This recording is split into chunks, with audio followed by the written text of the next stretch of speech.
자, 이번에는 2021학년 9월 평가원에 나왔던 이기영의 고향이라는 작품 들어가 보도록 할게. 일단 이 작품도 EBS 그 수능 특강에 연계가 됐던 작품에 해당이 돼. 근데 그 EBS에 나왔던 부분과는 전혀 관련이 없는 중심 인물에 대한 내용도 좀 이제 좀 달라졌다? 초점이 되는 인물도 좀 달라졌어. EBS에서는 이제 희준이라는 주인공 위주로 이렇게 서술이 했다면 이 부분에서는 이제 안승학이라는 인물에 대해서 중점적으로 다뤄지고 있는 부분이야. 그래서 우리가 EBS에 나왔으면 되도록 그 EBS 지문을 좀 이렇게 전문을 읽는 게 좋지만 이건 또 장편 소설이란 말이야. 달린 건 당연히 말도 안 되는 거고, 이게 좀 상세한 줄거리 정도라도 이렇게 좀 미리 읽어두는 게 문제를 풀 때 큰 도움이 되겠어. 자, 그러면 우리 항상 읽을 때는 본문 읽어 나가기 전에 항상 보기부터 읽으라고 했었지. 그래서 보기를 잘 읽고 지문에 대해서 지문을 읽어 나갈 때 무엇을 중점적으로 읽어 나갈 것인가를 좀 생각을 해보고 그 다음에 본문을 들어가면 되겠어. 그럼 네 번째 문제를 보면은 보기가 있으니까 네 번째 문제로 돌아가도록 할게. 자, 네 번째 문제인데 이거 보기를 좀 잘 정리를 해야 돼. 보기를 읽는 이유는 항상 얘기를 하지만 이제 좀 보편적인 감상을 위해서, 그리고 작품에 대해서 이제 그 중요 정보를 파악하기 위해서 읽기 때문에 먼저 보는 게 시간 전략에 도움이 돼. 자, 들어가자. 자, 1930년대 리얼리즘 장편 소설에는 변화하는 사회적 환경 속에서 사회적 지위가 상승한 인물형이 등장한다 라고 했어. 일단은 시대적 배경이 나타났지. 1930년대 아마 일제강점기와 관련이 있을 거야. 한참 근대화되던 이런 시기였고, 자, 그리고 여기 사회적 환경 속에서 그다음에 사회적 지위가 상승한 인물형, 우리가 중점적으로 볼 인물은 바로 이런 인물이 되겠지. 시대 변화 속에서 지위가 상승한 인물을 찾아봐야 돼. 자, 이 유형의 인물들은 근대 문물이 발빠르게 적응하면서도 소작제와 같은 전 근대적 토지 제도에 편승하는 모습을 보인다 라고 했어. 자, 이 문장을 자세히 뜯어보면은 이 유형의 인물들은 첫 번째, 근대 문물에 발빠르게 적응을 한대. 쉽게 적응을 하는 거지. 자, 이러면서도 이런 측면도 있는데, 반면에 소작제와 같은 전 근대적 토지 제도에 편승하는 모습도 보인대. 다시, 소작제와 같은 전 근대적인 토지제도에 편승한다. 우리 편승한다 라는 의미는 올라탄다는 의미인데 좀 부정적인 의미로, 그치? 나쁜 흐름에 올라탈 때 편승한다는 표현을 쓰거든. 자, 그러면 이 두 가지 모습을 가만히 뜯어서 봐봐. 자, 가만히 보면 얘는 근대 문물과 연관이 있지. 근대 문물이야. 여기 빠르게 적응하지. 그런데 소작제도와 같은 토지제도는 어떤 거야? 전 근대적이란 말이야. 서로 대조적인 모습을 가지고 있다는 얘기야. 근대 문물에 적응을 하면서도 전 근대적인 건 올라타고 있는 모습. 그렇지? 대조적인 모습이야. 자, 이어서 이들은 근대 문물을 체험해보지 못한 사람들에게 자신을 과시하지만, 즉 잘난치 하는 거지. 왜? 첫 번째, 두 번째 중에서 첫 번째에 있기 때문에 나는 근대 문물에 빠르게 적응했어. 그래서 그런 사람들에게는 자신을 과시하는 모습이 나타나는 게 이게 첫 번째 내용과 연관이 있는 거지. 오케이? 나는 먼저 나는 발빠르게 적응을 했으니까 못하는 사람한테 나 잘났어, 너희들 이거 못해? 라고 과시를 하는 거야.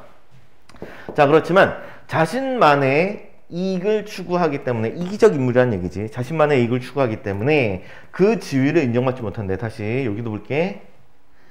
자신만의 이익을 추구한다. 그리고 지위를 인정받지 못한다는 모습. 자, 이런 것들은 1번과 2번 중에 무엇과 연관이 있는가를 좀 생각을 해봐. 자신만의 이익을 추구한다는 것은 이건 아니겠지. 근대 문물에 적응하는 게 뭐 자신만의 이익 추구한다, 이거는 고리가 뭘 거야? 반면 두 번째, 소작제도와 같은 전 근대적인 토지제도에 편승했다, 올라탔다라는 얘기는 이익 추구를 위해서 토지제도를 이용을 했겠지. 그치? 그래서 자신만의 이익을 추구하고 그 지위를 인정받지 못하는 것은 바로 이 2번의 내용과 연관된 부분에 해당이 될 거야. 이 보기가 되게 짧긴 하지만 이게 담고 있는 이 글의 구성 자체가 되게 체계적으로 그려졌어. 인물의 두 가지 모습을 보여주고 각각 어떤 측면들이 나타나는가를 제시하고 있다고 나눠서 읽어야 되는 거야. 자, 이러한 인물들을 통해 1930년대 농촌사회에 등장한 속물적 인물형의 면모를 확인할 수 있다. 속물적 인물형, 바로 위에서 나타난 인물을 한마디로 언급을 하면 속물적 인간이라는 얘기지. 자신만의 이익을 추구하는 그런 인물에 해당되겠어.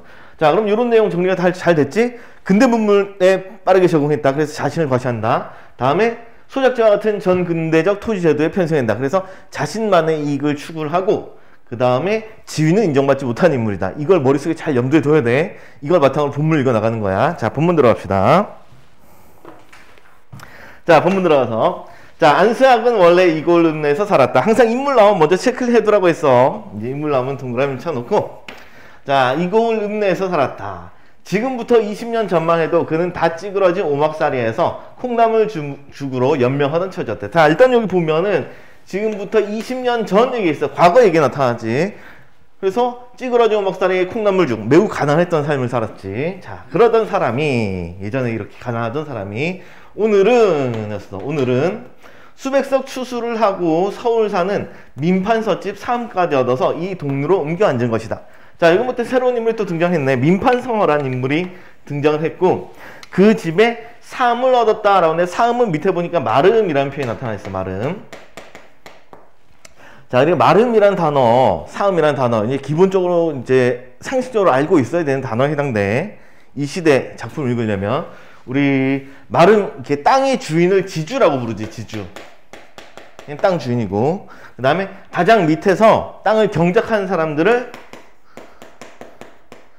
소작인, 소장노인이라고 얘기를 해. 그런데 지주는 요즘으로 따지면 거의 회장님 수준이란 말이야. 사장님, 회장님 수준인데 이 회장님이 직접 밑에 사람들 다 관리하지 못할 거 아니야. 그래서 이 가운데에서 이들을 연결해 주면서 일을 대신 처리해 준 사람은 우리가 마름이라고 하는 중간 관리인쯤 되는 거야. 그래서 이 가운데 있는 인물이 마름인데 바로 안승학이가 이 민판서집 마름을 얻었다는 얘기야. 그러면 또 다른 정보도 있지. 민판서는 곧 누구다? 지주다. 땅의 주인이다. 라는 정보도 알 수가 있어.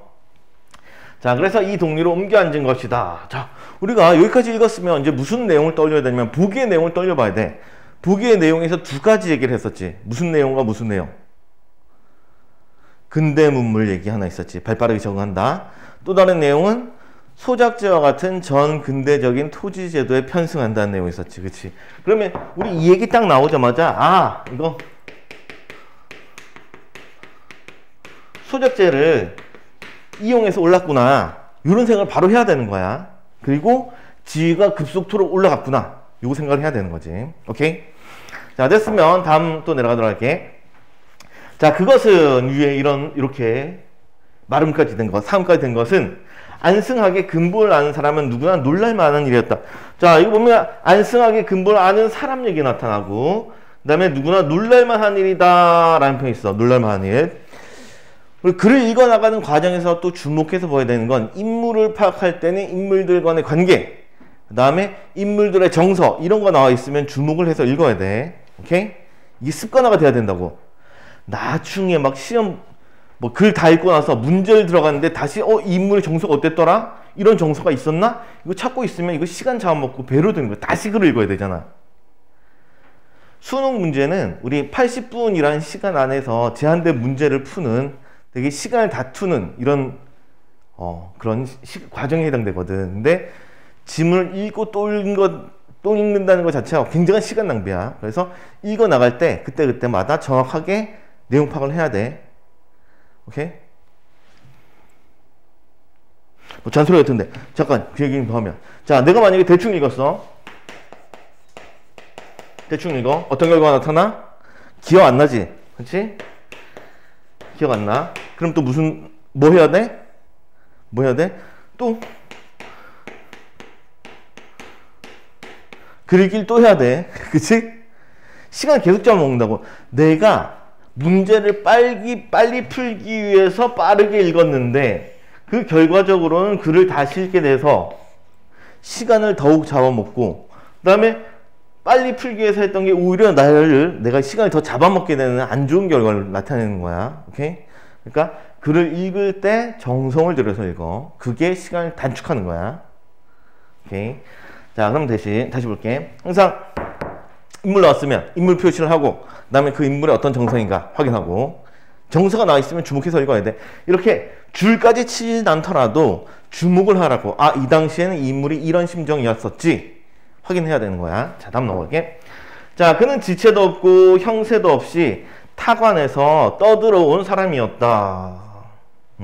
타관, 타 지역에 살았다는 인물이란 얘기였지.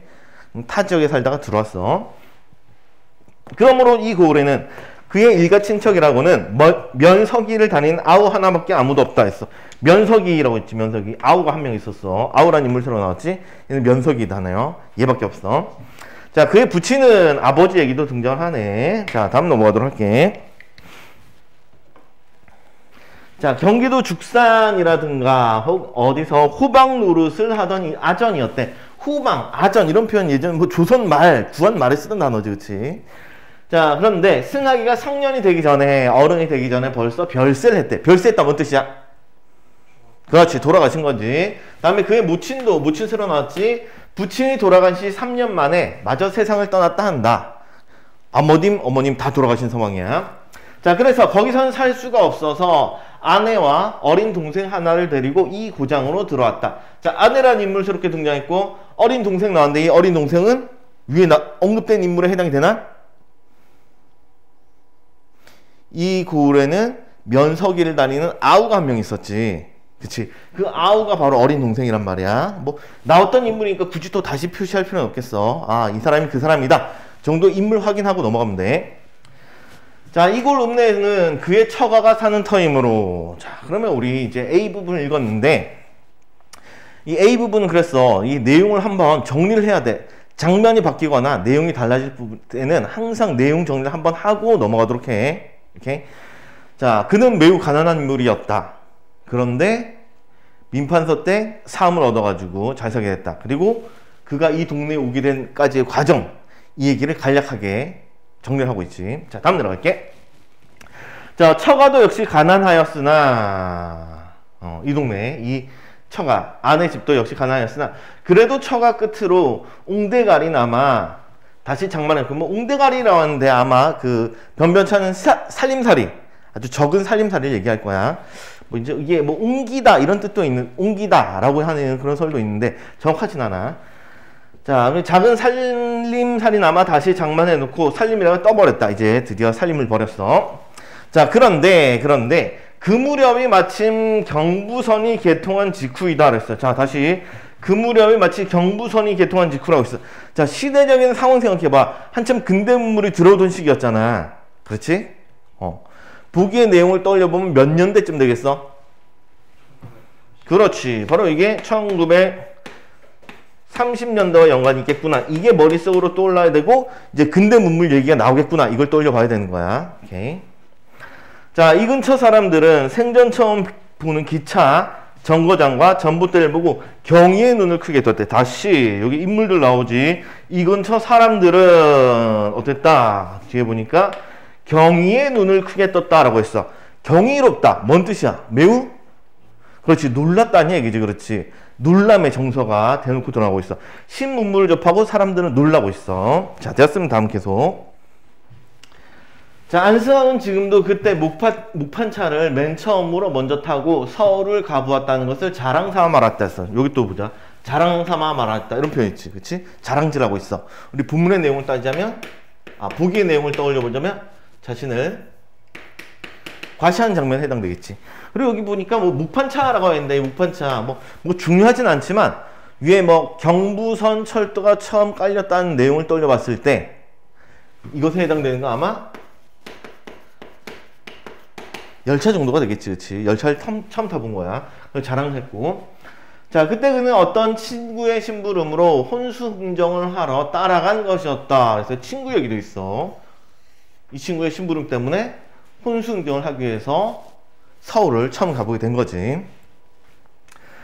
자, 다음 B 부분으로 넘어가서 그의 자만은 그것뿐만이 아니었다. 그래서 그가 뭐 하고 있다고? 자만하고 있다고. 잘난 체 하고 있는 거지. 과시를 하고 있는 거야. 그리고 그것뿐만이 아니었다는 얘기, 이 다음부터는 다 무슨 얘기를 하는 거야? 그가 자만하는 내용과 관련이 있는 거지. 그게 과시하는 내용과 연관이 있는 거야. 자, 그는 경기도 출생이라고 이 지방에서는 제일 똑똑한 체를 하였다. 여기도 있대. 똑똑한 체를 했다. 과시, 자기 자랑하고 있는 거지. 그럼 이 다음 내용이 무엇이든 간에 우리는 그 내용을 짐작할 수 있어야 돼.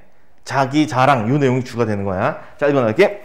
자, 우편소가 새로 생긴 것을 보고, 우체국이지. 우체국이 처음 새로 생긴 것을 보고 이웃 사람들은 그게 무엇인지 몰라서 겁을 잔뜩 집어먹고 있었다 했어요. 다시 여기 이웃 사람들 했는데 이 사람들은 겁을 잔뜩 집어먹고 있어. 겁이 냈어. 겁을 냈어. 장승같이 늘어선 전봇대에는 계속이란 뜻이지. 계속 잉한 소리가 들렸다. 아마 그 전기줄에 전기가 흐르는 그것 때문에 아마 이런 소리가 났을 거야.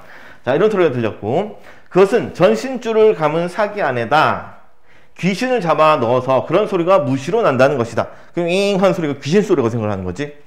자, 그리고 우편소 안에는 무슨 이상한 기계를 해안치고 거기서는 무시로 괴상한 소리가 들렸다. 여기서도 우편소 안도 이상한 소리가 들려. 그래서 이웃 사람들은 그것도 무슨 귀신을 잡아 넣어서 그런 소리가 들리는 것이라고 하였다. 자, 그러면 지금 우리 여기까지 읽었는데 내용 정리를 한번 하면, 자, 이 부분에서는 그가 자랑을 한다는 얘기가 나타났지? 그치? 근데 이쪽에서는 이웃 사람들 얘기를 하고 있어. 이웃 사람들이 여기 전신줄 이 전봇대를 보고 그 다음에 우편소를 보고 전부 다 이 귀신이 들어가 있다. 귀신을 잡아놓은 것이다 라고 생각을 해서 겁을 잡아먹는 이런 모습이 나타나. 그럼 이 다음부터는 어떤 내용이 나와야 돼? 안승하기가 자랑하는 내용이 나와야지. 그게 아니다 하면서 자랑하는 내용이 나올 거야. 자, 다음 내려가도록 할게.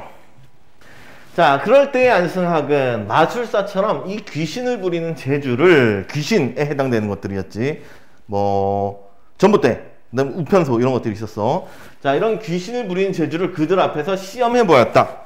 나는 할 수 있다 하면서 시험을 해 보이는 거지. 과시하는 장면에 해당돼. 이 다음부터는. 자, 그는 엽서 한 장을 사서 자기 집 통호수와 자기 이름을 쓰고 편지 사연을 써서 우편통 안으로 집어넣었다. 그리고 그들에게 장담하기를, 아, 이거 분명히 이루어져 하고 장담하기를, 이것이 오늘 해전 안에 우리 집으로 들어갈 터이니 가보자.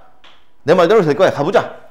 자, 과연 그날 저녁 때였다. 지옥사자 같은 누런 옷을 입은 사람은 안승학의 집에 엽서 한 장을 던지고 갔다.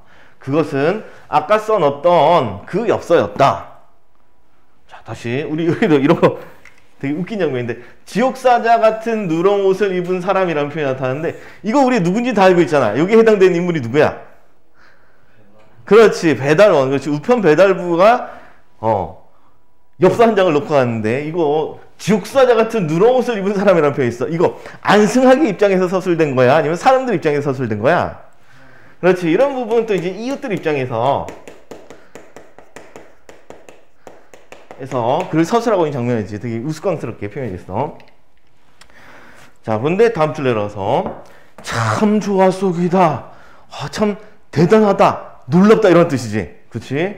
하고 그들은 일시에 소리를 질렀다. 그렇지. 그들의 반응이 잘 들어가지. 참 좋았소이다. 이게 바로 이웃 사람들의 반응이 나온 부분에 해당이 되겠어. 자, 다음에 중략 나오는데, 우리가 소설을 읽어나가는 과정에서 그 자체가 되게 길단 말이야. 그런데 나중에 문제들을 항상 풀어보면 알겠지만, 보통 산문문학에서 중략, 가운데 중략이 있으면 중략 전 내용만으로 어떤 내용, 문제 세트를 좀 만드는 경우가 있어. 그리고 중략 이후를 또 세트로 만들고, 그 다음에 두 개를 엮어서 또 세트가 나오고, 이런 경우가 되게 많아. 그래서 기억이 좀 잘 남아 있을 때, 이럴 때 문제를 한번 풀라고, 연관된 문제들을 푸는 게 좋아. 오케이? 다시 정리하면, 글 구성이 있고 여기에 중략이 있으면 여기까지만 읽고 읽었으면, 그 다음에 내용을 정리 한번 하고, 그 다음에 이 부분과 관련된 문제 혹은 선지를 먼저 해결하도록 해. 이러면은 글을 다시 읽지 않고 문제를 충분히 풀 수가 있는 거야. 근데 만약에 또 쭉 다 읽고, 아, 글 기네, 젠장, 이러고 이 상태에서 문제를 풀게 되면 여기 건 기억이 잘 나는데 여기 것도 기억이 안 난단 말이야. 내용이 막 뒤죽박죽 짬뽕이 돼 있고. 글을 다시 읽어야 되고 문제를 틀릴 가능성이 높아져. 매우 중요한 팁인 거야. 항상 습관화가 돼야 돼. 자, 그럼 여기까지 내용 정리를 한번 해보도록 하면, 자, 시작 부분에서는 안승학이 얼마나 가난한 삶을 살다가 그러다가 지위가 높아지게 되었는가에 대한 얘기 나타났었지. 그리고 그 밑으로 해서 이제 B부분으로 넘어가면은 안승학이 남들보다 먼저 근대 문물을 접하게 되었다, 익히게 되었다는 내용이 있었고, 그리고 그것을 보고 자만하고 잘난 체를 하는 장면이 드러나. 보기의 내용에서 두 가지 다루고 있었지. 기억나? 보기의 내용에서 두 가지. 근대 문물 얘기 있었고 그 다음 마름 얘기 있었잖아. 근대 문물 얘기가 소작제 이용 얘기 있었잖아. 근데 그 중에 첫 번째에 해당되는 근대 문물을 먼저 접하고 과시하는 부분이 바로 이 중약 전 부분에 해당이 되는 거지. 이해됐어? 자, 되었으면 연관된 문제 좀 보도록 합시다. 첫 번째 문제 들어갈게. 자, 우리 그 문제 구성을 한번 봐봐. 문제들 구성을 한번 보면은 평가에서 어떤 내용 위주로 문제를 출제하는가를 알 수 있어. 봐봐. 첫 번째 문제를 보면은 요거 나와있지. 서술상 특징에 대한 설명으로 가장 적절한 것으로 나와있지. 그치? 즉, 항상 첫 번째 나오는 문제 유형은 이제 그 서술상 혹은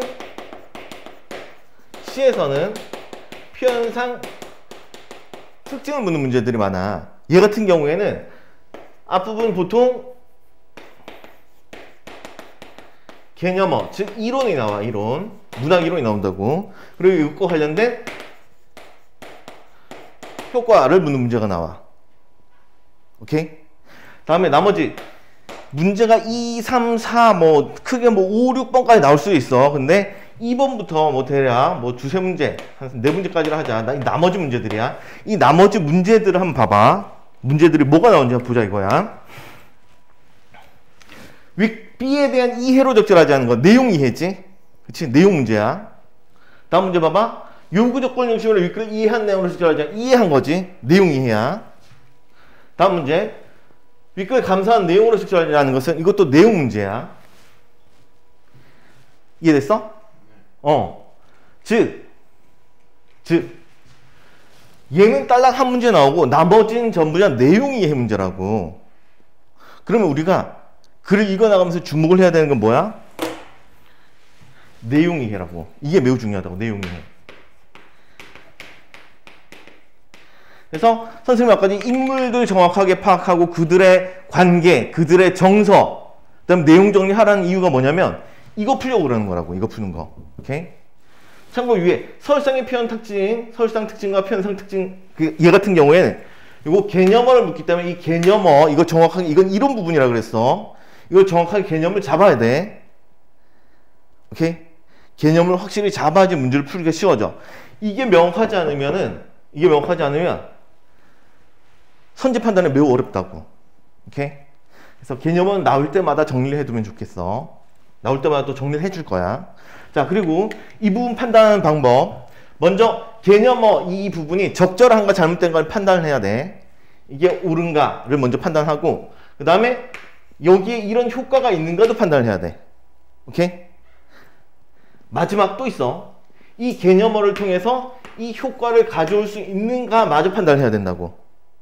선지 판단 이렇게 1차, 2차, 3차에 걸쳐서 이루어져야 돼. 됐어? 자, 그러면 이제 들어가 보도록 할게. 들어가서 자 1번 A. 자, 첫 번째 A의 서술상 특징 이런 문제야. 자, 여기에 대한 설명으로 가장 적절한 것은 보통 이게 가장이 붙어 있으면은 보통 함정 문제가 좀 있어. 함정 선지가 있기 때문에 되도록이면 좀 상세하게 뜯어봐야 돼. 자, 1번 보자. 서술 대상에 대한 독백적 서술을 통해 서술 대상에 대한 정서적 반응이 제시되고 있다 했어. 다시. 자, 우리 앞에 독백적 서술이라는 개념 표현이 있고 뒤에 정서적 반응이라는 효과를 나타내고 있어. 자, 일단 우리 A 부분에 정서적 반응이 드러나 있는가를 봐봐. 그거부터 먼저 판단하자. 찾았어, 못 찾았어? A 부분이야, A 부분. 자, 정서 반응 보면 안사의 근본을 안 사람 누가 놀랄만한 일이었다는 표현이 있지? 그치? 놀랄만한 일이었다. 정서적 반응이 있단 말이야. 그럼 정서적 반응이 있네 라고 판단할 수가 있어. 자, 그 다음 효과를 봐봐. 이거 있다고 볼 수 있단 말이야. 다음 넘어가. 서술 대상에 대한 독백적 서술. 자, 이제 이거부터 보도록 할게. 자, 서술 대상부터 먼저 얘기를 하도록 할게. 서술 대상. 자, 서술 대상이라는 것은 그 부분에서 말하려고 하는 대상을 얘기하는 거지.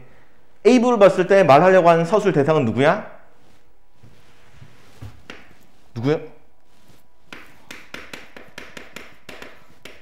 안수상 얘기가 되는 거지. 이건 고정이야, 그렇지. 서술 대상 고정돼 있어. 자, 그다음에 독백적 서술. 우리가 독백적 서술에 대한 개념을 잘 잡아두지 않으면 어떤 결과가 나타나는지 봐봐. 독백적 서술은 혼자 말하는 거야 라고 생각할 수 있단 말이야. 혼잣말이다. 맞아? 혼잣말이다. 그렇지? 자, 그런데 우리 A 부분을 보면 또 다른 사람의 말을 하고 있어, 안 하고 있어? 서술자 외에 다른 사람의 대사가 있어, 없어? 없단 말이야. 그럼 우리가 뭔 생각하냐? 아, 서술 대상에 대한 얘기도 많고, 아, 독백적 서술. 서술자 혼자 말하니까 이거 독백적 서술도 맞는 것 같아. 그리고 정석 반응도 있다. 그럼, 와, 1번 정답이네! 라고 생각할 수 있단 말이야. 오케이? 근데 독백적 서술은 단순히 혼자 말하는 걸 독백적 서술이라고 말하는 게 아니야, 이거는. 오케이? 자, 이거 잘 정리하도록 해. 중요해. 독백적 서술이라는 것은 청자, 독자를 가정하지 않을 때, 독자나 또는 청자가 없는 상황, 이것을 독백적 서술이라고 말할 수 있는 거야. 이해됐어? 자, 그러면 이 독백적 서술은 다시 두 가지로 나눠야 되는데, 이게 1인칭이냐 그 다음에 3인칭이냐로 나눌 수 있어. 1인칭 같은 경우에는 독백적 서술이 가능해. 뭔 소리냐면 우리 수능에 그 사막을 건너는 법이 있었잖아. 거기 보면은 주인공이 자기 혼자서 자신의 내면의 목소리를 쭉쭉쭉 말하는 경우가 있어. 자기 생각을 쭉 말하는 부분이 있다고. 그런 부분은 누군가를 가정하고 말하는 게 아니었지. 그치? 그래서 1인칭일 때는 독백적 서술이라는 게 가능한 거야. 이건 가능해. 자, 다음에 당연히 아닐 때도 있어. 가능하지만 아닐 때도 있다. 다음에 3인칭일 때 같은 경우에는 이건 좀 내용이 달라져. 3인칭 서술자라는 서술자 자체가 어떤 작품에 대한 정보를 제공해 준 인물란 말이야. 그렇지? 이 인물은 이런 사람이야. 앞에 어떤 사건이 있었어 하고 항상 독자나 청자를 가정을 하는 거야. 그래서 3인칭일 때는 독백적 서술이라는 말 자체가 아예 불가능해. 오케이? 이해했어? 그래서 1번에 안승학에 대한 독백적 서술이라는 말 자체가 아예 잘못된 말이라고. 이해했어? 독백적 서술에 대한 개념을 잘 모르면 이거 맞다고 생각할 수 있는 잘못 생각할 수 있는 이런 선지인 거야. 그래서 1번은 답이 아닌 거야. 왜? 얘는 3인칭이기 때문에 아예 불가능했던 거야. 그래서 개념어를 익혀두는 게 매우 중요하다고. 잘 공부해둬야 돼. 자, 다음 2번 넘어가서 자, 서술 대상에 대한 회고적 서술을 통해 다음에 서술 대상에 대한 성찰적 태도가 들어간다 했어. 자, 회고적 서술이라는 건 과거 해상 얘기할 때 회고적 서술이라는 표현이 가능하지. 그치? 과거 해상이 나타나면 돼. 그럼 우리 이번 내용 읽어보니까, 아니 A 부분 읽어보니까 당연히 안승학의 과거를 얘기하고 있는 부분이란 말이야. 그렇지? 적절해. 그래서 회고적 서술이다 라는 표현은 그럴 수 있어. 가능한 표현이야. 다음에 서술 대상에 대한 성찰적 태도라는데 이거 별표 치고. 성찰이라는 말 자체가 돌아보긴 돌아보는 건데 누구의 삶을 돌아보는 거야? 그렇지. 자신의 삶. 그렇지. 그래서 이 성찰적이라는 표현이 나타나려면 얘는 자신에 대한 얘기거나 또는 자신을 포함한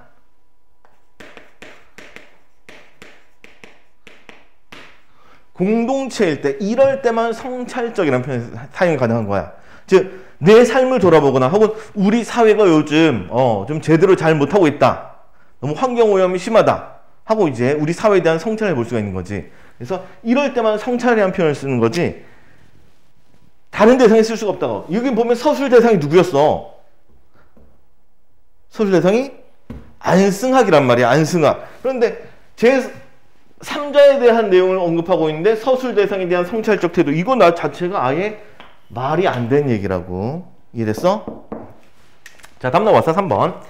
자, 서술 대상에 대한 병렬적 서술을 통해. 그래서 서술 대상에 대한 정보가 반복적으로 제시됐어. 병렬적 서술이라고 하면은 우리 뭐 어렸을 때 과학 시간 때 뭐 이제 직렬 연결, 병렬 연결 이런 거 해본 적 있잖아. 그렇지? 그래서 얘 같은 경우에 어떤 이야기가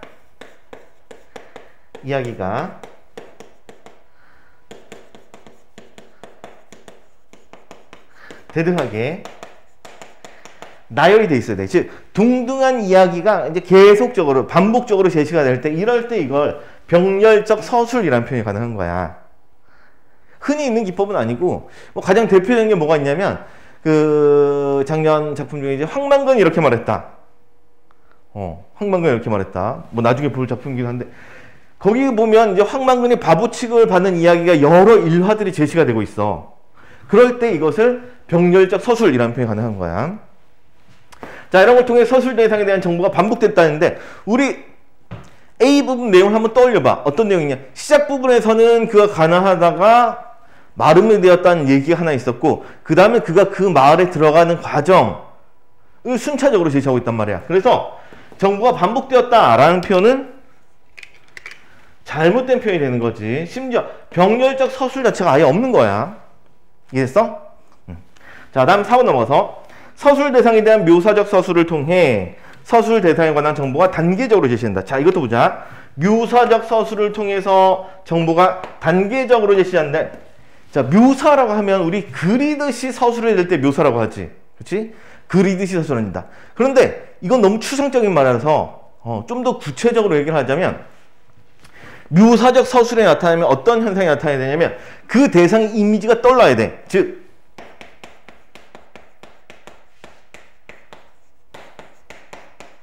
시각적인 이미지가 연상이 돼야 된다고. 즉 그가 어떻게 생겨 먹었는지가 나오든 혹은 그 동네가 어떻게 생겼는지가 나오든 둘 중에 하나가 나와야 돼. 그래야지 묘사적 서술이라는 표현이 가능한데 이거 보니까 뭐 안승학이 어떻게 생겼는지 알겠어? 없지. 우리 모르지. 그다음 그 동네가 어떤지 알아? 모른단 말이야. 안 떠올라. 그래서 묘사적 서술 자체도 없고 다음에 단계적으로 제시한다는데 단계적이란 말과 순차적이란 말은 달라. 다시 순차적이라고 하면 글 순서대로 시간 순서대로 순차적이라는 표현을 써. 그렇지? 근데 단계적이라는 표현이 나타나려면 계단처럼 점점점 커지든 혹은 정반대로 점점점 낮아지든 이게 나와야지 단계적 서술이 가능하다고. 바꿔 얘기하면 그가 점점점점 부자가 되는 과정을 말하던 점점점점 가난해지는 과정을 말하던 이게 나와야 되는 거야. 즉 점층적이거나 점점 커지는 점층 또는 점점 작아지는 점강적 구성을 취하던 둘 중에 하나는 있어야 되는데 이 글 그런 내용 아니었지. 그치? 전혀 관련이 없는 거야. 자, 다음 들어가서 5번. 자, 서술 대상에 대한 요약적 서술을 통해 그가 어떻게 살았다고 간략하게 줄였다. 맞는 내용이지. 그가 이 마을에 들어오게 된 과정 잘 줄여져 있어. 자, 이걸 통해 서술 대상에 관한 정보가 개괄적으로 큼직하게 제시된다. 그가 이 마을에서 어떻게 살게 되었나, 어떻게 가난에서 벗어나게 되었나 이제 전반적으로 잘 크게 제시되고 있는 거지. 그래서 답은 5번이 답이 되겠어. 자, 이 첫 번째 문제 자체가 5번 선지가 워낙 정확한 내용이라서 워낙 찾아보기 쉬운 내용이라서 답은 찾기가 쉬운데 이렇게 1, 2, 3, 4번에서 이 건너오는 과정에서 개념어가 명확하지 않으면은 내용 판단이 불가능한 부분이 있다고. 특히 1번 독백적 서술에 대한 개념 요거 잘 기억해 두도록 해. 그 다음에 2번 성찰적 태도란 무엇인가, 자기 자신이나 자신이 포함된 공동체를 언급한 표현이라는 거. 오케이? 자, 이런 개념들 좀 잘 잡아두도록 합시다. 자, 됐으면 두 번째 문제 또 넘어가도록 할게. 자, 두 번째 문제. B에 대한 이해를 적절치 않은 거. 우리 그 B까지는 그 앞부분 중력 전 부분에 있었지. 충분히 풀 수가 있는 문제야. 자, 적절치 않은 거 찾으면 되고. 자, 1번부터 볼게. 자, 새로운 문물의 도입이 사람들의 의식을 혼란스럽게 하는 상황이 나타났다. 다시 새로운 문물의 도입이 사람들의 의식을 혼란스럽게 한대. 자, 이거 우리 그 A 부분 읽었을 때 사람들이 어떤 반응을 보였는가를 보면 되지. 뭐 열차라던가 전봇대, 우편소들이 등장했을 때 사람들이 어떤 마음을 먹었었어? 겁을 집어 먹었었지. 그리고 귀신이 들어앉아 있다고 판단을 했단 말이야. 혼란스럽다라는 표현은 적절한 표현에 해당되겠네. 봐봐. 인물의 정서 파악을 했을 때 바로 판단이 가능한 거지. 근데 인물의 정서 파악을 안 하면은 이 선지도 그랬나? 이렇게 해도 복잡해지는 거야. 정리 꼭 하도록 해. 다음 2번. 새로운 문물이 실생활에 쓰이는 현장을 소개함으로써 사람들의 생활 방식이 변해함을 알려준대. 자, 우리 다시 뒤에 거부터 볼게. 주시고 새로운 문물이 실생활에 쓰이는 현장을 소개함으로써 사람들의 생활 방식이 변해함을 알려준다. 적절할까 잘못됐을까? 그럴듯하지. 왜? 사람들이 잘 모르니까 생활 방식 변해야 되는 거야. 이런 생각할 수가 있단 말이야. 그렇지. 그런데 우리 그 B 부분의 시작 부분에서 말하고자 하는 게 뭐였어? 안쓰하기 잘난 체 그뿐만이 아니다. 그 자만하고 있다. 잘난 체 한다. 이 내용이었단 말이야. 그리고 B 부분 전체에는 안쓰하기 자신을 자랑하는 부분이 나온다고. 즉 과시를 하는 부분이 나오는 거야. 그런데 이걸 생활 방식이 변해야 함을 알려주는 것 같아 라고 판단하면 이거 완전한 미스 판단, 완전히 잘못된 판단이 되는 거지. B 부분을 서술한 의도 파악을 못한 거라고. 그럼 그거를 글을 글자로 읽은 거지 글자 내용을 이해한 게 아니야. 오케이? 그 부분을 통해 말하는 건 생활 방식이 변하는 게 아니라 과시다. 안쓰하기 과시하고 있다. 이 부분이 되는 거야. 자, 다음 3번 넘어가서 새로운 문물의 이용 방법을 알고 있는 인물과 답이 그냥 나와버렸지. 아이고. 다시 나머지 부분 보도록 할게. 이것도 요 2번 요 앞에 것도 한번 판단해 주도록 할게. 자, 새로운 문물이 실생활에 쓰이는 현장이라는데 뒷부분이 워낙 답이 아니라서 쉽게 판단이 가능하지만 이 부분도 생각해봐. 실생활에 쓰이는 현장이라면 우리가 실제 삶 속에서 사용을 해야 되는 거잖아. 실제 생활 속에 실용적으로 사용이 돼야 된다고. 그런데 그 부분에서 새로운 문물이라고 하면 전봇대 얘기가 있고 그 다음에 우편소에 우편 보내는 얘기 있단 말이야. 전봇대 생활에서 쓰이는 부분이 있어 없어? 그런 내용 아예 없지. 그렇지. 지문에 그런 내용 정보 자체가 아예 없었어. 우편 얘기는 안승하기가 쓰는 장면이 있단 말이야. 그렇지. 있는 것 같단 말이야. 그런데 이게 실제로 실생활 우리 삶 속에서 사용되는 거냐 이거야. 실용적인 목적으로 쓴 거냐 이거야. 맞아 아니야?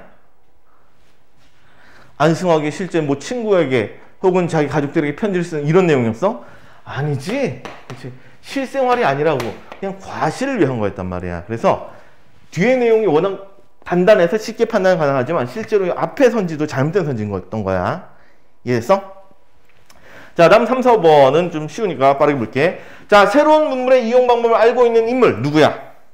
승하기, 안승하기. 다음에 그렇지 못한 사람들, 나머지 이웃들이지. 그들 간에 문물에 대한 이해의 차이가 있다. 근데 이해의 차이 잘 있지. 그치? 이해의 정도가 큰 차이가 있어. 적절해. 다음 4번. 새로운 문물을 접한 사람들의 반응이 직접적으로 드러나면서 직접적으로 드러났다. 어떻게 표현했어? 사람들이 그런 걸 보고 어떻게 생각했어? 참 조화 속이다 하고 놀라운 표현이 아주 잘 드러나고 있지. 그래서 이렇게 드러남으로써 새로운 세상의 도래에 대한 정서적 충격, 잘 드러났지. 조화 속이라는 표현 속에 충격이 잘 드러나. 자, 다음 5번. 새로운 문물에서 신이한 현상을 연상하는 사람들의 반응을 통해 우리 새로운 문물을 보고 신이한 현상을 연상했다는데 뭘 연상했어? 그치. 귀신을 연상했었지. 그래서 이것도 적절한 표현에 해당이 되고, 그래서 낯선 문물에 도입될 당시에 문화적인 환경을 잘 보여주고 있는 구절. 정확한 표현이 되겠어. 그래서 답은 2번. 답 찾는 것도 아주 까다롭지 않았어. B 부분이 무슨 얘기를 하려고 하는 것인가, 이것만 내용 파악을 잘했다면 비교적 쉬운 문제였던 거야. 자, 그리고 다음 문제 넘어가려고 하니까 이제 요구조건 얘기 나오지. 세 번째부터는. 그치? 그래서 세 번째 문제는 우리 중략 아랫부분을 읽어야지만 풀 수 있는 부분에 해당이 돼. 그래서 일단은 우리 여기서 이제 중략으로 되돌아가도록 할게. 중략 이후로. 자, 중략 다음으로 넘어와서, 자, 안승하기는 사랑방에서 혼자 앉아서 금태 안경을 콧잔등에 걸고는 문서질을 하다가 인동이를 앞세우고 김선달, 조첨지, 수동이 아버지, 희준이 이렇게 5사람이 일시에 달려드는 것을 보고 저기 마음에 불안을 느꼈다 했어. 자, 이거 쓰면 이제 습관적으로 뭘 해야 돼? 인물들 나왔구나. 인물들 체크해 봐야지. 이거 생각 들어야 되는 거야.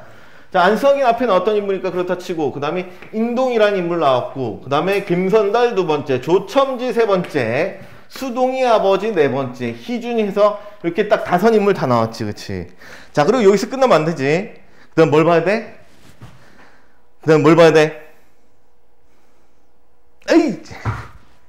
인물 파악했으면 그 다음에 이거 정서 표현 나오면 항상 확인하라 그랬잖아. 그치? 불안을 느꼈다. 이 불안은 누가 느끼는 거야? 그렇지. 안승하기에 불안이 되는 거지. 이렇게까지 나와야지 글을 제대로 읽는 거라고. 쭉 읽고 나오고 쭉 빠르게 읽겠다. 이거 하면 안 돼. 그럼 나중에 다시 돌아와야 되는 거야. 망하는 거라고.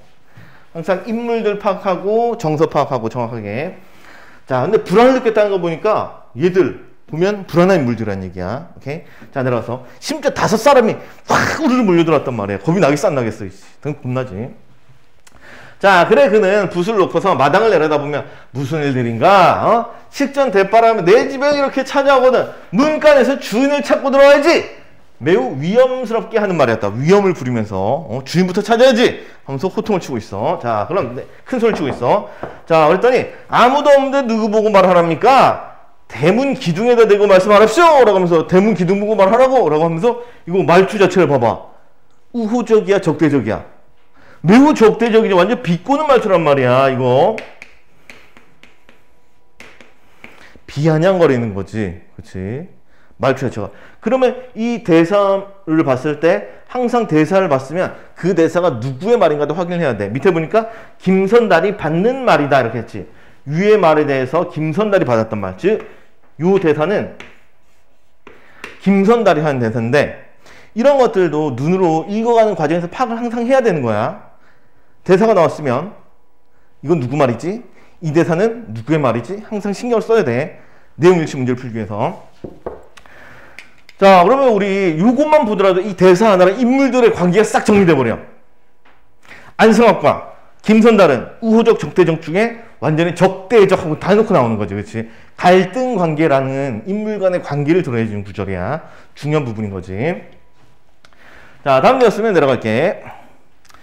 자, 저런 괘씸한 놈 말하는 것 좀 말해줘. 괘씸한 놈 누구 보고 생각해? 김선달 보고 이렇게 생각하는 거지.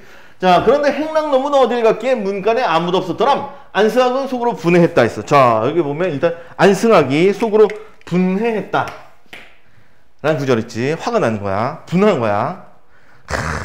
누구라도 있었으면, 행랑놈이라도 있었으면 이런 수모는 안 당하는 건데 이렇게 생각하는 거지. 저건 행랑놈이라고 하는데 행랑이 뭐냐면은 이게 머슴, 그 집 하인 얘기하는 거야. 오케이? 행랑이라는 표현 좀 알아두도록 하자. 이거 그냥 기본 상식으로 좀 알아두도록 해.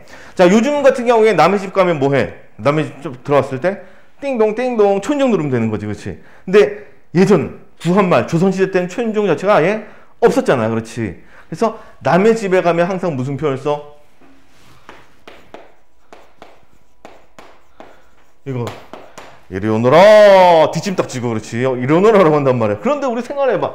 남의 집들을 보면, 예전 집들을 보면 이런 구성 자체가 이래. 여기 대문이 있으면, 대문 여기 있으면 집 안채가 뭐 여기 있잖아. 여기 있고 집들이 여기 이런 식으로 있단 말이야. 그렇지? 여기까지 잘 들려 안 들려? 안 들린다고. 그렇지?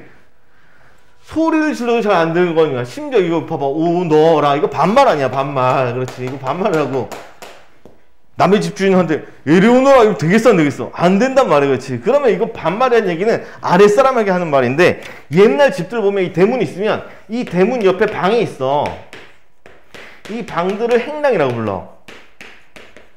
그래서 여기서 이리 오너라 하면 바로 옆에서 문 열어줬던 거지.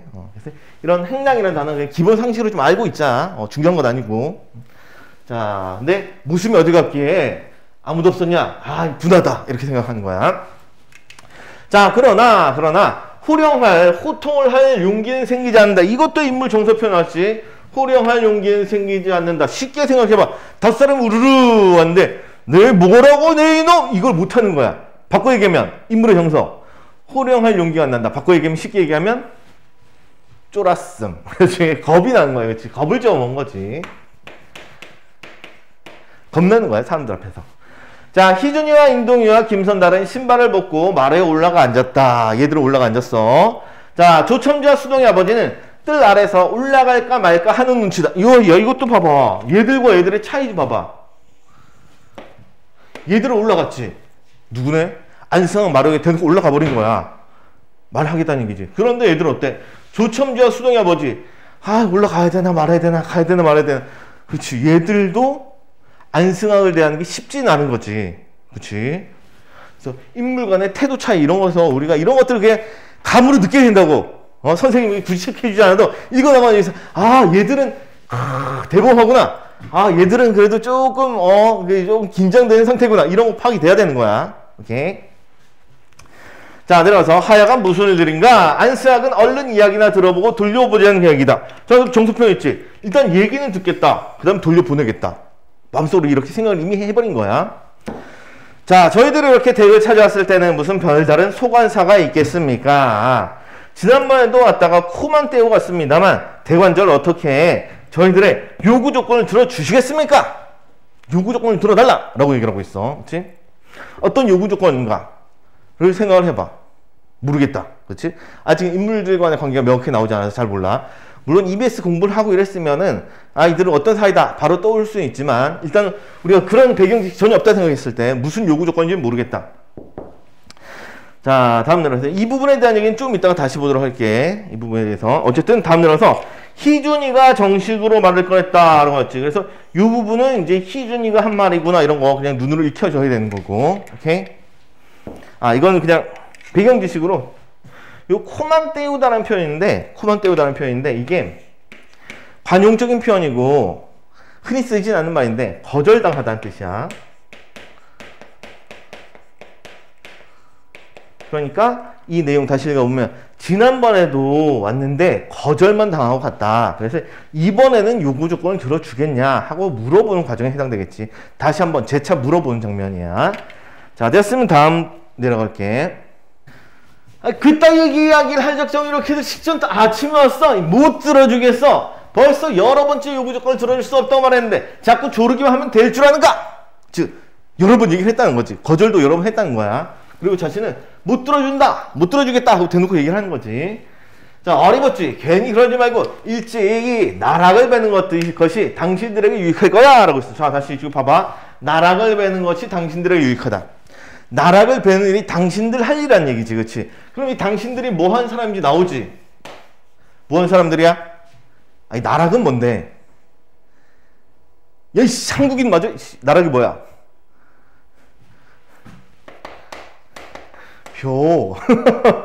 벼 베는 게 유익하다는 얘기야. 그럼 당신들이 뭐 한 사람인지 나오잖아, 이걸 통해서.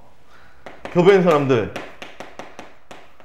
소작인이다, 이거 나오는 거야. 오케이? 이해됐어? 그러면 인물들 관계 다시 파악되지. 안승학은 마름, 지금 찾아온 사람들은 소작인. 그럼 소작인이 마름한테 요구 조건을 내세우고 있어. 뭐 해달라? 할 말은 뭐밖에 없겠어? 그렇지, 돈 깎아줘 이거지. 소장료 좀 깎아달라 이거밖에 없단 말이야. 그게 요구 조건인 거야. 바로 내용 파악이 다 되는 거지, 이걸 통해서.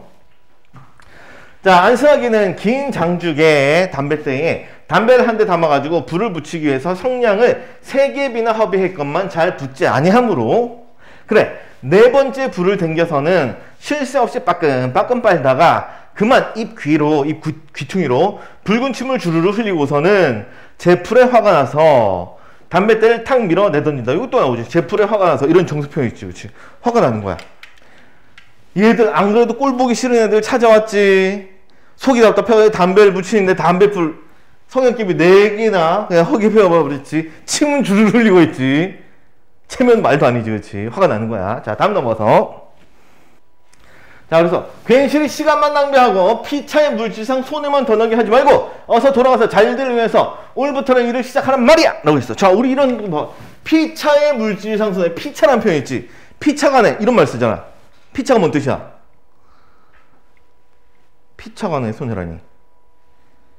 너와 나 사이, 그렇지. 이 서로 간에 이런 뜻이란 말이야. 서로의 물질상 손해다는데 이런 표현이 왜 가능하냐? 왜 나락을 베는 게 아까 전에 너희들에게, 당신들에게 유익하다 그랬는데 왜 이게 피차간으로 바뀌었냐를 봐봐. 나에게도 관련이 있다는 얘기야. 왜? 마름이 일을 해야지만, 아니구나, 마름이 일어난다. 소장농이 일을 해야지만 마름도 가운데서 일 처리가 될 것이고, 그렇지? 지주한테도 올라가는 거고, 이렇게 된단 말이야. 그래서 너와 나 모두에 관련됐다. 그래서 피차간이란 말이 가능한 거지. 자, 그래서 자, 일을 시작할 말이야. 나도 아침부터 바쁜 일이 있으니 어서들 가소! 그랬더니, 그래, 정령쿠 요구 조건을 못 들어주시겠다는 말씀이죠? 이라고 말했어. 이 대사가 누구의 대사인지는 안 나왔지. 그치? 이 대사가 누구 건지는 몰라. 누구 건지는 모른단 말이야. 하지만 앞에서 말한 사람, 안승학과 대화를 하고 있는 사람을 떠올려봤을 때는 희준일 가능성은 높은 거야. 그렇지? 희준일 가능성. 이 가능성이 높다. 확실하진 않다. 그렇지? 자, 항상 대사가 나왔으면 누구의 말인가 이거 확인을 꼭 찾아보도록 하고. 자, 되었으면 우리 이 부분까지 내용 정리 좀 하도록 할게. 자, 안승학이 그 장부 서류질을 하고 있었는데, 문서질을 하고 있었는데 애들이 우르르 들이닥쳤지, 그렇지? 그래서 불안감도 느꼈고, 그래서 요구 조건 들어주냐, 못 들어준다 하면서 피차네, 물지장 손해 만나게 하지 말고 데려가라, 이런 내용 거절하는 장면이 나와 있어. 자, 됐으면 이걸 바탕으로 나머지 두 문제 넘어가도록 할게요. 세 번째 문제부터 보도록 합시다. 자, 요구 조건을 중심으로 윗글 이한 내용을 적절치 않은 것. 요구 조건의 내용, 아마 소정료를 깎아줘, 이런 내용이었을 것 같아. 소장인들이 나름을 찾아왔으니까. 자, 1번부터 보면 요구 조건을 관철시키러 온 김선달의 안승학에 대한 비아냥거리는 태도 표출한다. 뭔 소리인지 잘 모르겠다. 자, 항상 주어 서술어 위주로 찾아 읽으면 좀 편하다 그랬어. 내용 파악이. 주어 서술어를 비롯한 필수 성분을 보면, 자, 비아냥거리는 태도 하는데 누가 비아냥거리는 거야? 김선달이 비아냥거리는 거지, 그렇지. 그래서 안승학에 대해서 김선달이 비아냥거리는 태도가 느껴지는가? 라고 하는데, 비아냥거렸어, 안 거렸어? 그랬었지, 그렇지. 아까 전에 뭐 대문 기둥에 대고 말씀하랍쇼! 라고 하면서 비아냥거리는 부분이 있어, 그렇지. 그래서 적절한 표현에 해당이 되겠지. 만약에 우리가 이런 부분, 이 대사가 누구의 대사인가 명확하게 확인을 안 하고 넘어왔다면, 어이씨, 이거 김선달이 있긴 해! 이렇게 되는 거지. 그럼 B 이후로, 중략 이후부터 또 다시 열심히 또 읽어야 되는 거야. 시간 전략을 위해서라도 미리 확인해. 자, 다음 두 번째. 요구 조건의 이행을 요청하는 희준에 대해서 안승학의 거부가 직접적으로 표출됐다. 들어왔어? 그렇지. 못 들어주겠어! 그렇지. 지난부터 계속 얘기했었다고. 못 들어주겠어! 라고 얘기를 했지. 그래서 이번도 적절한 표현에 해당되겠지. 자, 다음 3번. 요구 조건의 불이행 때문에 벌어질 일을 경고하는 희준에 대해서 안승학이 역명하고 있다 했어. 일단 이 부분부터 볼게. 요구 조건을 안 들어주면 어떤 일이 일어날 거야 하고 희준이 이걸 경고한 적이 있어, 없어? 없지. 희준이 뭐였어? 이번엔 요구 조건 들어주시겠습니까? 이런 얘기만 있지. 끝부분에 희준의 대사로 짐작이 되는 부분도, 그럼 정령 요구 조건을 못 들어주시겠다는 말씀이십니까? 이런 부분만 있단 말이야. 그래서 경고 자체가 아예 없는 내용이야. 그래서 답은 3번 이렇게 답이 되겠지. 자, 다음 4번 넘어서 요구 조건의 수락 여부를 둘러싸고 빚어진 안승학과 5사람의 갈등 양상이 긴장된 분위기를 자는데, 너무나 갈등 양상이 잘 드러나고 있지. 딱 편이 완전 갈렸어. 다음 5번. 요구 조건에 대한 확답을 받기 원하는 5사람의 갑작스러운 방문에 대해서, 여기에 대해서 안승학의 심리적 동료가 제시된다. 이 5번 같은 경우도 그래, 마찬가지야. 이 5번 같은 경우도 우리가 글을 꼼꼼히 내용 파악을 하지 않았다면 이 5번 선지는 도대체 뭔 심리적 동료가 있어? 화만 내고 있던데? 이런 생각할 수가 있단 말이야. 그치? 안승학의 심리적 동료가 있었나? 이렇게 생각할 수가 있어. 그런데 우리 중략 아랫부분 보면 5사람이 들이닥쳤을 때 안승학의 심리 어떻게 표현됐었는데? 저기 마음에 불안을 느꼈다. 불안 얘기가 있었단 말이에요. 그렇지. 그래서 이 불안이라는 표현을 통해서 심리적 동료가 제시했다라는 표현, 적절한 표현이 되는 거야. 이게 내용 이해 문제 같은 경우에는 우리들이 내용을 잘 제대로 이해를 했는가를 묻는 건데, 사실 우리들의 기억력 테스트이기도 해. 정확하게 내용을 잘 파악을 했는가, 이걸 묻는 거라고. 시간을 줄이기 위해서 우리가 그냥 빠르게 쑥 읽고 넘어가면은 결과적으로는 다시 처음부터 읽어야 되는 안 좋은 결과를 발생시키는 거야. 한번 읽을 때 정확하게 인물, 배경, 사건, 정서 정확하게 파악하고 내용 정리 한번 하고 문제로 들어오면 빠르게 문제 풀이 가능한 거야. 됐지? 자, 다음 문제 넘어가자. 마지막 문제. 자, 네 번째 문제. 보기 참고해서 윗글을 이해한 건데, 이제 적절치 않은 거, 잘못된 거 찾아보라고 했지. 보기 부분은 우리 읽어봤으니까 바로 선지로 넘어가도록 합시다. 적절치 않은 거 찾는 거야. 자, 1번부터 보면, 지체도 없이 콩나물죽으로 연명하다가, 다시 봐봐. 지체도 없고 콩나물죽으로 연명했어. 가난했지? 이러다가 사음까지 된 거야. 사음. 마름에까지로 올라간 거지. 이런 인물의 모습은 소작제를 이용하여 지위가 변한 인물형. 이게 잘 되는 거지. 왜? 사음 자체가 소작제와 연관이 있으니까 1번은 매우 적절한 표현이야. 다음 2번. 경부선이 개통할 무렵의 시대 변화, 여기에 적응하여서 근본에서 벗어날 기회를 얻었던 인물의 모습. 다시 근본에서 벗어났다는데 원래 근본은 되게 볼품이 없었단 말이야. 그렇지. 되게 별 볼 일 없는 인물이었어. 자, 여기서 벗어날 기회를 얻었던 인물의 모습. 이것은 근대 문물에 유입되는 사회적 환경 속에서 변모해 갈 수 있었던 인물형을 보여준다. 그렇지? 근본에서 벗어났다라는 표현이 있으니까 모습이 변해간다라는 표현은 적절한 표현이 되겠지. 2번도 간단하지? 자, 다음 3번. 친구의 심부름으로 목판차를 맨 처음으로 타보고서 자만하는 인물의 행동, 잘난 체하는, 자만하는 이런 인물의 행동은 근대 문물을 경험했다는 점을 앞세워 자신을 과시하는 인물의 모습을 보여준다 그랬는데 자만하고 있으니까 과시한다. 이거 뭐 그대로는 연결이 되겠지. 3번도 적절한 표현에 해당되겠어. 다음 거.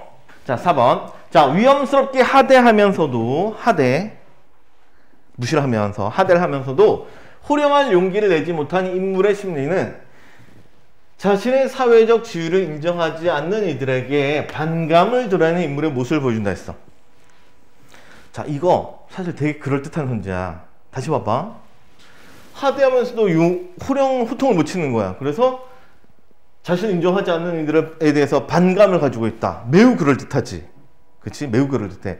그런데 우리가 단어 하나에 대해서 명확히 아느냐 모르냐에 따라서 이게 천지 차이야. 이게 반감이라는 게 단어가 뭔 뜻이야? 반감이라는 게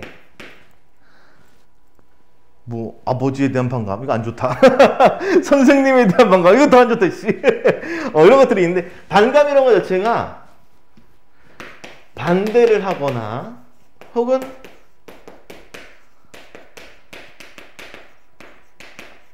반항하는 감정 이런 뜻을 가지고 있어. 이게 반항이잖아. 그치? 당연히 나한테 반항은 안 하고 있구나.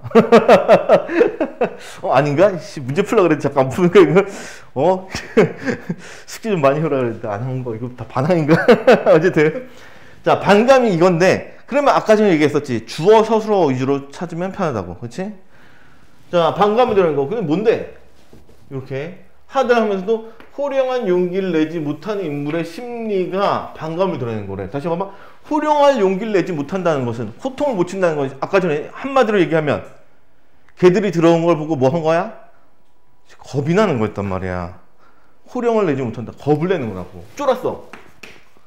근데 이렇게 겁을 내는 것이 반항하는 감정이다. 이게 말이 되는 거야? 안 되는 거야? 안 되는 거지. 그치? 그래서 비록 요거 하나의 단어인데 이 단어에 대해서 명확히 아느냐 모르냐에 따라서 이 선지 판단에 대한 난이도가 상당히 올라가는 거야. 그래서 반감은 아니다 이렇게 되는 거지. 이해됐지? 자, 다음 5번 넘어서 자, 피차의 물질상 손해를 강조한대. 너도 손해고 나도 손해야. 오케이?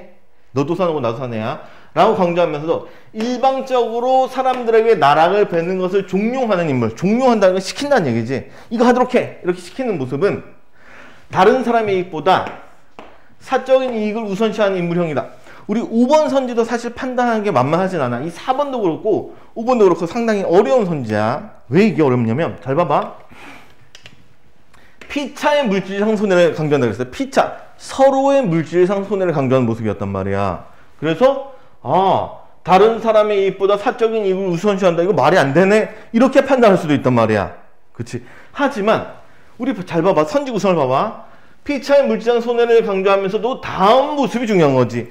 이러이러한 즉 일방적으로 사람들에게 나락을 뱉는 것을 종용하는 모습, 이것이 사적인 이익을 우선시한다. 이렇게 되는 거야. 이해됐어? 선지를 어떻게 봐야 되는지. 위에서도 그랬잖아. 위험스럽게 하대하면서도 이게 중요한 게 아니라 이 다음 모습. 호령한 용기를 내지 못한 인물의 심리, 이것이 이들에 대한 반감을 드러내는 것이다. 이렇게 판단을 했어야 됐지. 그치? 뭐뭐 하면서도 어찌어찌한 것은 이러면 뒷부분을 보라고. 뒷부분. 그래서 다시 돌아가면 일방적으로 사람들에게 돈을 배! 라고 일방적으로 시키기만 하지. 요구 조건을 들어주지 않고 시키기만 하는 거야. 그치? 그럼 이 사람들은, 이런 사람은 되게 이기적인 인물, 이렇게 판단이 가능하겠지. 이해됐지? 그래서 사적인 이익을 우선시하는 인물이다. 5번은 적절한 표현에 해당이 되겠지. 자, 그래서 우리 이거 적절치 않은 거 찾는 거였으니까 답은 4번에 해당이 된다는 걸 이제 찾을 수가 있었을 거야. 됐지? 자, 이제 뭐 문제풀이는 다 마무리가 됐는데 이제 오늘 했던 거 중에 중요했던 거 한번 좀 정리를 해보도록 할게. 자, 첫 번째 항상 보기부터 먼저 보자는 얘기는 했었어. 보기를 바탕으로 글을 분석을 했었지. 그치? 보기에서 두 가지 얘기. 근대 문물 빠르게 적응하는 내용. 다음에 소작제와 같은 전근대적 문물의 편성한 모습.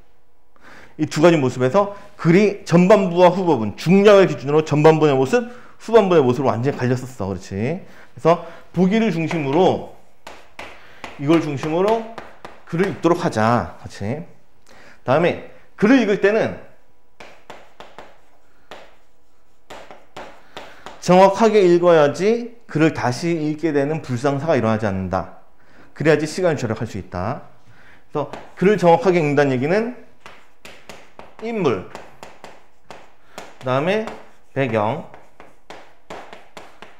사건을 중심으로 읽는 것이고, 인물들은 관계, 특정 인물이 나오면, 새로운 인물이 나오면 항상 표시를 하고, 그들 간의 관계, 그리고 그들의 정서, 파악을 미리 해두라고 그랬었어. 배경이 달라지고 사건이 달라지면 내용 정리를 하고 다음 부분으로 넘어가자. 그런 후에 문제풀이를 들어가면 되겠다. 됐지? 항상 머릿속에 염두를 잘 해두도록 하고, 이게 습관화가 돼야 돼. 그냥 앞으로 문학 작품은 바뀔 수 있어. 작품들은 달라질 수 있는데 이건 그냥 하나의 원칙이라고. 이건 머릿속에 염두에 두고 내 습관화가 되어서 이 틀을 가지고 다른 질문들을 접근을 해야 돼, 항상. 됐지? 자, 수고 많았다. 쉬도록 하자.